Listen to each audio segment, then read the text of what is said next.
All right, everybody, welcome to the Ecstasy special. Alongside Ryan Kingston, I What up? am Will Kahn, and today we begin our first podcasts on more of a heavier note, and we announce with a heavy heart the passing of Pop Smoke. Ryan, what can you tell us about that? Man, it's just a shame because but before like we were talking about what we were planning on doing for this show, and I said that we were gonna list off our picks for who was gonna have the biggest 2020, Mm-hmm. and number one on my list was Pop Smoke. It legitimately like it went number three was Fabio Foreign, because I really think the drill movement. I really thought the drill movement was gonna have just such a wave this year, especially like behind Pop Smoke. So it was gonna be like Fabio Foreign. Then it was gonna be Coda the Friend, which is just completely different lane. And then number one was Pop Smoke because he had so much behind him. Cosigns from Travis Scott. I mean, 50 Cent? yeah, 50 Cent was literally calling him the next That's 50. what I'm saying. Also, like literally Drake bit his style just to remain popping. Like that's when you know that like you hit something. You hit something once Drake tries to steal it. Yeah, I mean, But but it's just crazy. Like 4:30 in the morning, people broke in, and apparently people got his address from social media. I saw something about that earlier. He was flexing some Amiri that he got and it had his address on it, and that could have been.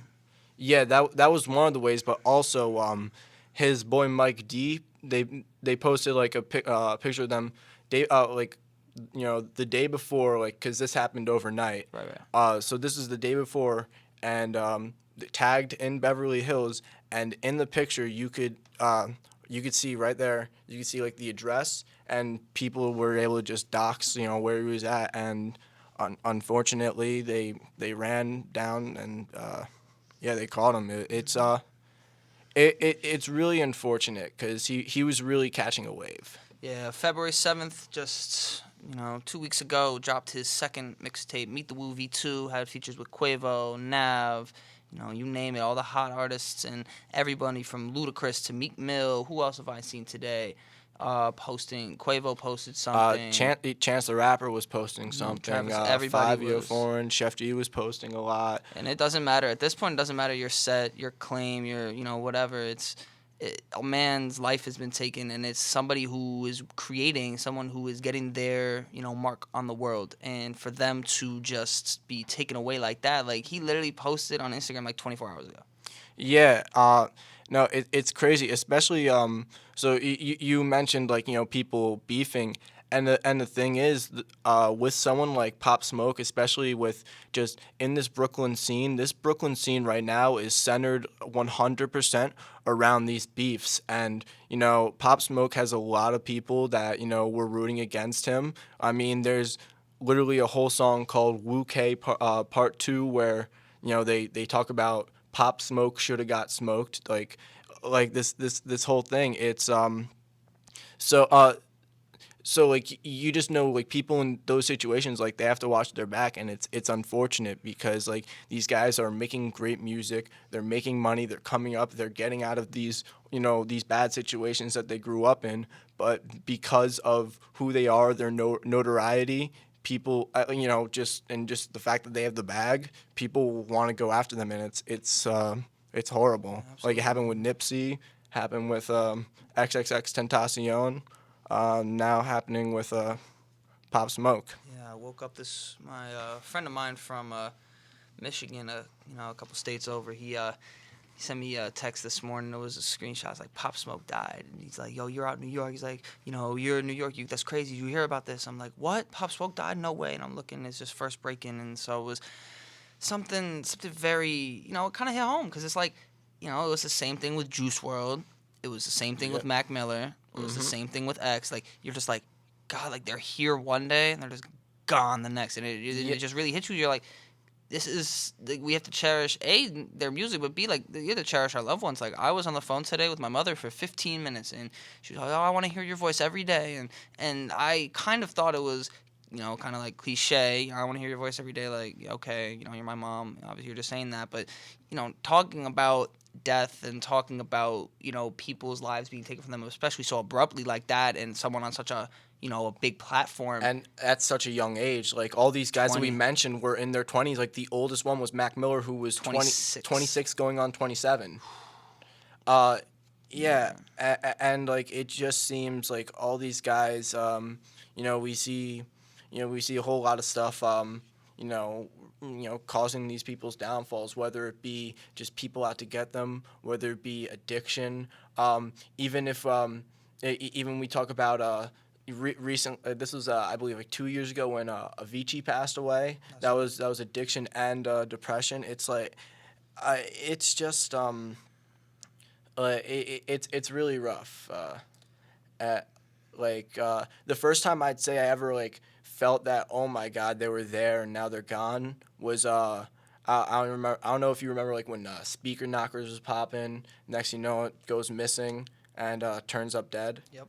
Like R.I.P. to Speaker Knockers. yeah, like and the thing is, I feel Pop Smoke will be one of those Speaker Knockers type figures where they came in, they came in with a sound that no one else at the time had. Like we hear this drill movement going and everything, but name one drill rapper that sounds like Pop Smoke. I mean, Welcome to the Party that was the summer of last year. That was that anthem, bro. Everybody in New York, New Jersey, Connecticut, everybody in this little area right here was bumping Pop Smoke. Everyone's like, who is this husky voice, deep voice rapper coming out of Canarsie? Like, everybody knows who he is around this area. That's why it's hit home, especially here. Bro, like, he just has that, like, that raspy voice. Like, it sort of sounded like he smoked, like, a pack of cigarettes and then went into the booth with just, like, Christian Dior. But, like, it just, like, it hit, like, because it was just these grimy, like, these just dirty, like, hard drill beats that he was on, and he was matching the energy, like, just with this, like, gritty flow. And, yeah, it's... I think we're going to be remembering him, like, in the future, like, along with people like Speaker Knockers, as, like, someone that paved the way. Like, I think now we're going to see... I still think the drill movement is going to go strong. I actually think now, Pop Smoke's popularity obviously is going to, skyrocket. That happens when someone passes away. So I think the drill movement is not going to slow down. We got people like Fabio Foreign. We got 22 G's and Blicky Gang. Like we Max the Demon. That that guy's going crazy. Shout out Max the Demon. Yeah, he even gave condolences to Pop Smoke. Different sets? I know that what's it called? I know that he was messing with 22 G's. Who I know 22 G's and Pop Smoke do not get along. So, like, I don't know exactly if they are, clash, if they ever clashed or anything like that, or if there are any ops or something like that. But just having someone that they weren't boys, just it just shows that like the city is really like feeling right now. Absolutely. Once again, all his family, his friends, his loved ones, anyone in affiliation with Pop Smoke, rest in peace, and may we hope that his killers are... I don't even know what the word I'm looking for. Brought to justice. Yeah. Absolutely. Yeah, I can't even speak right now. It's not right. I hope they and the thing is with this case, it's not going to be as easy as when they like people knew Nip's killer just like that. But like this isn't going to be easy. Like these guys broke into the house at 4:30 in the morning wearing masks. So I hope that some justice, some closure can come out of this. I was I was messing with the new tape. I liked his first tape better. But I was hoping to hear more from him, and it's just I don't know. it's a sad day for the music community. Absolutely. Switching to a little bit more lighter note, we're gonna discuss some of the more recent albums, more recent projects that have dropped. So we started with Meet the Movie 2, which Mr. Kingston over here said he really enjoyed. Did you listen to the Denzel Curry and Kenny Beats project called Unlocked? Oh, did I listen? Uh, yeah, I actually, but I'm not gonna lie, I only gave it 2 listens. The first listen was actually like watching that whole video that they did, which oh my, That was sick. it That was was so sick. it was creative. The animation, like all the different styles, it was crazy. I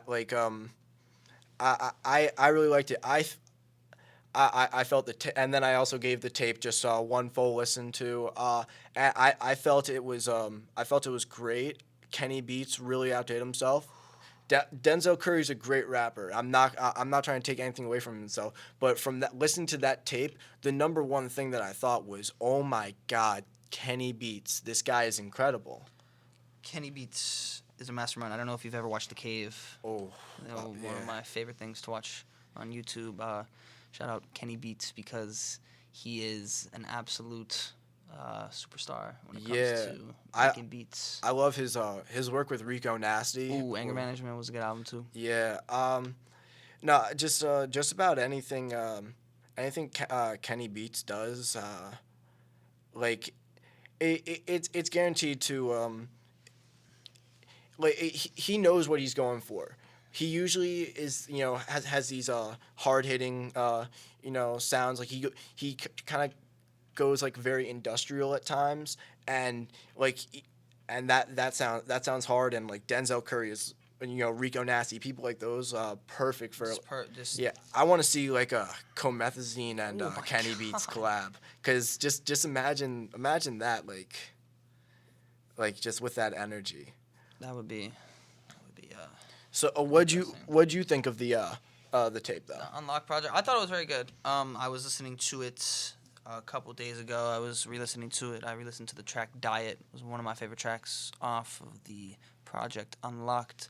I really just love the experimental of it. The portion of it where they were just like, "Hey, we're gonna kind of just do what we want. We're gonna throw some stuff together. We're gonna try this. We're gonna try that. Ooh, that works. Oh, that doesn't." Like I can tell they really went through that effort, through that process, and that was really, and it came out as a nice product, and I give that a 7.5, 8 out of 10. Like it was a very good project. Very, it surprised all of us. Obviously, no announcement, anything. It was just unlocked. Like it's here. So it was very good, very good project. Yeah, I'd say I'd give it high 6, low 7. It was I really enjoyed it. Another project that dropped recently that I really enjoy, Artist 2.0. Shout out the King of New York. Easy with that. Who are you calling the King of New York?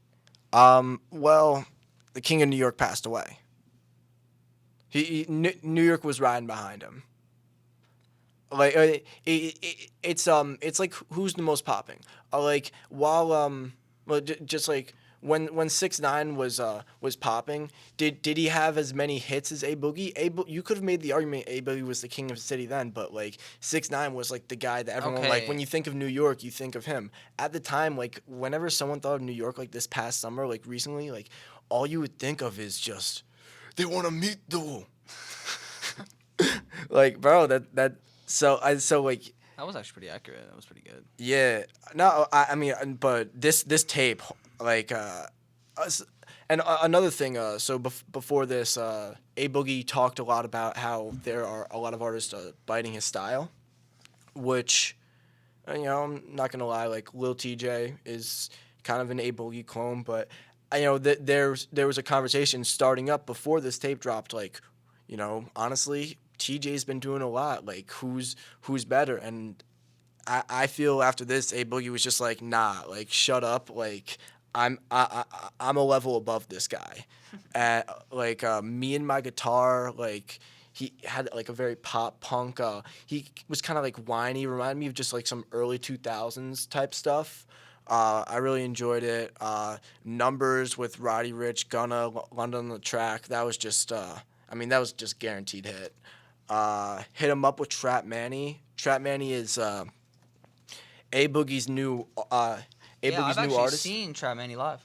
Yeah, Trap Manny was great. Actually, my favorite song by Trap Manny has a Pop Smoke feature, 50K. Oh, really? I've never really listened to anything other than the song "Bosses and Workers" that he was on Yeah. the last tape on the what was it, hoodie season. I went and saw A Boogie when he came to Grand Rapids, Michigan, Ooh. concert with Don Q and Trap Manny. Shout out, three of them. It was a great Yeah. concert. But yeah, Artist 2.0, great album. Definitely, the R&B part of it was definitely something that I expected, but he is just working on it. Like, that's such a unique sound. He was really the one, because that's the thing. A Boogie, out of all these new New York artists, has been popping for the longest. Yeah, he's been popping for what, like 4 years now? 4 years now, and so now he's really starting to Yeah. establish himself as one of the main players in this game, as someone from New York. This is that new era of New York. We're Yeah. transitioning out of the Jay-Z, Nas, the all boom that, bap. the boom Yeah, bap. That was it, boom, boom. We're transitioning out of that, and New York needs a new style, and so now we got A Boogie, Lil TJ on like the melodic kind of R&B-ish rap, but then you got the whole new Brooklyn drill, which is something that is just sprung out of nowhere. Last year this time, we would not be talking about Brooklyn drill right now. If you mentioned Brooklyn drill on February 19, 2019, somebody would be like, Brooklyn drill, what? Yeah, like that. It didn't really start popping until like late March, April. Like that's when it started. It started rising up. Like 22 G's had Sniper Gang Freestyle right after he signed with Kodak Black. That's right. And that started like growing the movement. They started really popping. Like Pop Smoke, 5 Yo Foreign, Chef G, Sleepy Hollow, ABG Neal. I mean, these guys aren't all drill, but like, these are the hard trap stuff. Not we're not really talking like this autotune melodic stuff. We're talking something where you listen to it, you'd be like, yeah, this guy's from New York. That's what I'm saying. Brooklyn's popping right now. Brooklyn is absolutely popping. I just went and had some pizza there last night. It was great. Shout out Best Pizza in Brooklyn, New York. Some very, very good slices. So before we wrap it up, we're just going to do some numbers, talk some numbers real quick with the boy Ryan Kingston and your boy Will Khan right here. So according to this is Hypebeast.com, changes Justin Bieber's album 300K in the first week. What are we thinking? I'm thinking overrated project. His hold on, I'm blanking out on the name of his last project. Oh, Purpose. Purpose was so much better. Like a lot of these songs sounded the same. Like the production, like I know they were trying to, have everything sync together. That's the goal with an album, to have it be a smooth listen. But it's honestly it was kind of like the pop version of how like DaBaby's Kirk was just the same song over and over again. Like that's what I felt. The Lil Dicky feature was annoying. Why is yes, Lil Dicky is this famous guy. He's funny. He's this guy that like all these A-list like pop celebrities want to be around. I get that. But why are you putting him on your album? Like, no.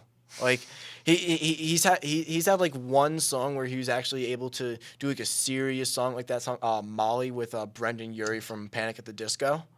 I don't think I've listened to it. Actually, I'm not gonna lie, you have to check that song out. Lil Dicky was great on that, but otherwise, Lil Dicky is he's a comedy rapper, and if you're listening to comedy rap, he's up he's up there. He's like a tier below like Andy Samberg, Lonely Island. Like he's great, but putting him on your album, I like the Quavo feature. The Second Emotion with Travis Scott. It kind of seemed like Justin Bieber was just like, I want a Travis Scott feature on this album, so he wanted to make a song where Travis Scott would do well on. And I actually think Justin performed well on it, but Travis Scott, I feel like he went into that studio and was just like, I'm going to get a bag off Justin Bieber. I'm not going to try.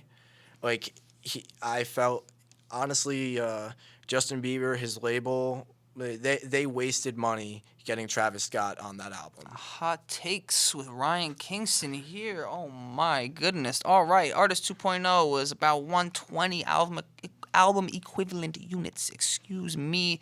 And Tame Impala's Slow Rush looking at $80,000 to $90,000 in units for the first week. What are we thinking about Tame Impala? I know you are a pretty big fan. Yeah, so if I'm gonna be honest, like, it was good. it wasn't anything, breathtaking in my opinion. I've only given it one listen, so I don't like to judge an album off of the first listen. I believe it takes at least 2 listens because you need at least like hear some things. That's why I kind of held back a little bit when I was talking about the Kenny Beats Denzel Curry project because I haven't gone deep into it. So that's the same thing with this Tame Impala project. I've only given it a light listen. It's I like it. I don't hate it. That's all I could. I don't really have. I felt like I would have more to say about this, but I really don't. It's Tame Impala's good. There's nothing I could take away. It's There you go. That's not a bad thing when you're making an album, I guess, right? yeah. No, it fit my expectations. Like Perfect. when I clicked play, I wasn't expecting something completely breathtaking, mind blowing. Wasn't expecting something like when I listened to like a Bon Iver or like or like a Lana Del Rey. Hmm. I mean, it has been 4 years since his last album, right, Tim Impala? His uh four. It was I thought I thought it's Currents was I 2015. I 20 I thought it was like 26 like 20. Hold up, let me look this. I thought it was like 2016, 2017. I'm pretty sure. 2015, yeah. So this is his first project in 4 years. So Yeah, so is it yeah. so? What's Oh, Ryan Kingston's verdict? Is it a good enough project oh after yeah. 4 years? Is that Oh yeah, definitely. Like what I could tell, it was something that like they put time and effort. Time and effort is what I want to hear in an album, especially if you're making people wait for an album. Like Uzi? yeah, you want to hear time. You want to know that time and effort was put into it. Like the Carter Five, that was long awaited album. It was no Carter Three, but it was a very good album. And we could tell, yeah, we had to wait a while for it, but that's warranted. Same thing with like The Life of Pablo. That it was over like 500 days past the initial release date when it was dropped, and next? even then like it wasn't when it was dropped, like they still did like redux fixings. So like the Life of Pablo that we listened to is not the same as the Life of Pablo that we listened to when it first dropped. Absolutely. So but all those albums like those, you could tell that like there was time and effort put in. I could tell there was time and effort put into this, but I don't think I could say the same about that Justin Bieber Changes album. Like Purpose was so great. I was so excited for this album. I saw he was going to be working with Post Malone, who Post Malone. I'm not a big Post Malone guy, but best part of that album. Uh, so I saw he was working with Post Malone, Quavo, Summer Walker, Travis Scott. I was incredibly excited, and I felt this was a flop. Like I I would go back to listen to this as much as I would listen to like Smoke Perp's Dead Star 2. Hot takes with Ryan Kingston saying Dead Star 2 better than Oh no. Changes Dead by Star Justin Dead Star is Bieber. not bad. Dead Star 2 is god awful. It is very bad. Do not like I wouldn't even like I don't think Guantanamo Bay should like listen to have like Dead Star 2 like playing. Like I feel that's like it's cruel and unusual. Shout out Smoke Perp. No, I love Smoke Perp. That's the thing. Like I was incredibly disappointed. I felt like that's why I'm kind of hopping on like the Comethazine wave because I used to think, oh, why have Comethazine when you could have Smoke Perp? But now I'm thinking, well, that's Why why. have Smoke Perp when you can have? Well, I like how we the mother wasn't when I should have miss. So really quickly, let's just like go back and forth on just artists that we believe are gonna have a big 2020. I've already mentioned 3 artists that I believe are gonna have. Well, 2 artists because unfortunately one had passed away this morning, but that I believe we're gonna have big 2020. I honestly but my list went on pretty long. I was wondering, like who's the first person that pops into your mind when you think who's gonna have this, breakout 2020, like this, like it's 2020 is gonna be like you look back and you're like, wow, that was their year. To be honest, I feel like Lil Baby could do it. Lil Baby's coming out with an album in 2 weeks. I feel like if this is a very good album, Lil Baby can take that momentum that he's brought in from 2019, all those features that he did, and bring that into 2020 with a great album, and then that will just set him up for success for later albums. Because if you have a good album when you're young, especially, you keep producing good albums, and then better producers will want to come your way anyway. So your music will be. Just keep working, keep getting better. I do the same thing. I've been rapping for 5 years. I do the same thing, write every night. I feel with Lil Baby, yeah, he's I feel as long as he stays with Young Thug like by his side, like helping him out, cause you could hear in Lil Baby's like older stuff, very rough around the edges, I'd say. And but now, Lil Baby has just he has such a unique sound. Like you hear it, like you hear him on a track, like you know it's him because he has that voice. Like That's Lil Baby. Yeah, I can't even describe it. It's like kind of like it's a little staticky at times. I don't really know how to describe, but yeah, Lil Baby's great. I'd say I mean like.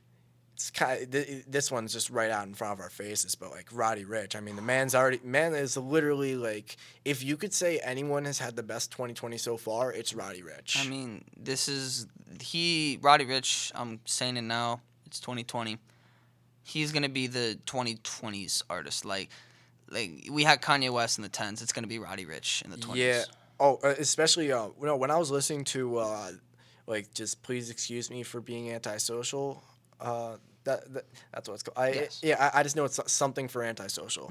But incredible album, album of the year. Really? Yeah, album of the year. You heard it here first, folks. But that track, War Baby of his, like I believe it was the outro. It was so Kanye-esque. Like you had the choirs. War Baby. Like, it just it was like I could definitely see that. What about any rappers that you think gonna flop 2020? We are leaving Blueface in 2019. We are not taking Blueface. I was into about this to new say decade excusing with us. Blueface because I don't think, bro. I don't really count him. Like I put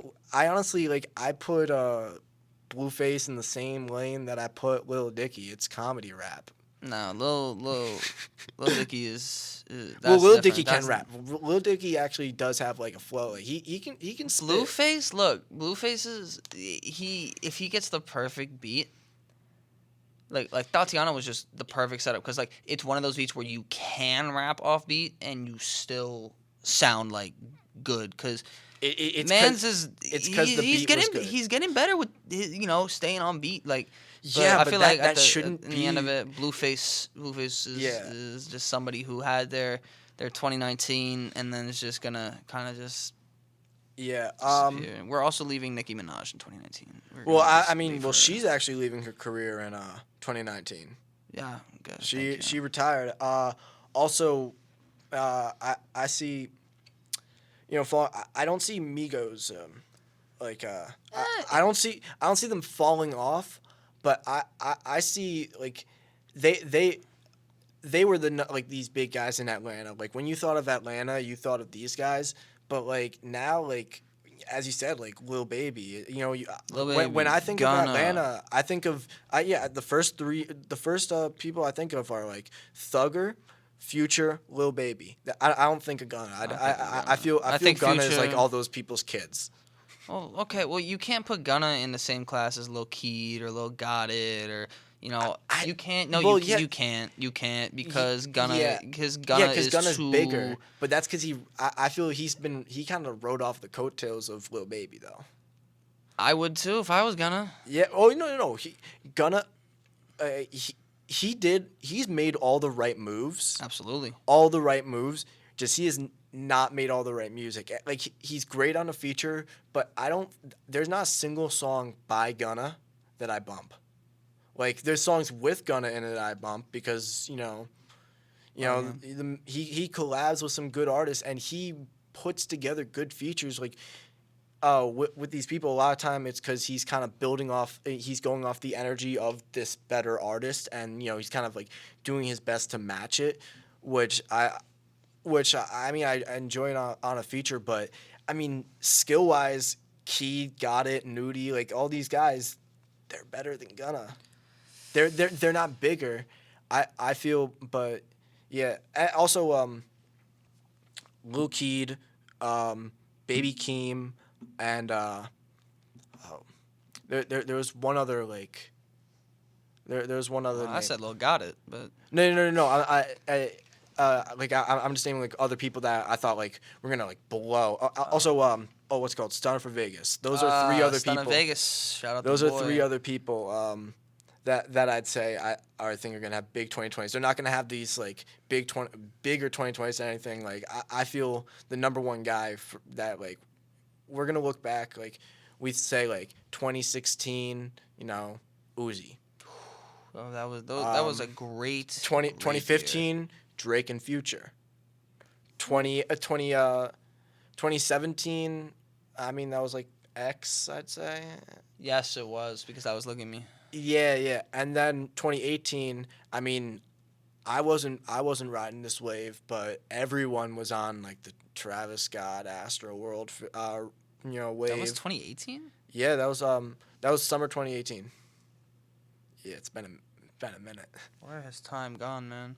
Yeah, but so I feel So whose year is it? We'll wrap it up on this. Ryan Kingston, whose year is 2020? 2020 is whose for the taking? Oh, 2020 is Roddy Ricch's for the taking. Roddy Ricch is for the taking. You heard this here first, folks. Is that your what's your answer? 2020 is Will Khan's year. Guarantee it. Right now, you will be hearing from me very shortly. Oh, word. Wink, wink. All right, folks. That's all the time we have for today. Alongside Ryan Kingston. I'm Will Khan. We will see you all in the next episode of the Ecstasy Special. Peace out. See ya.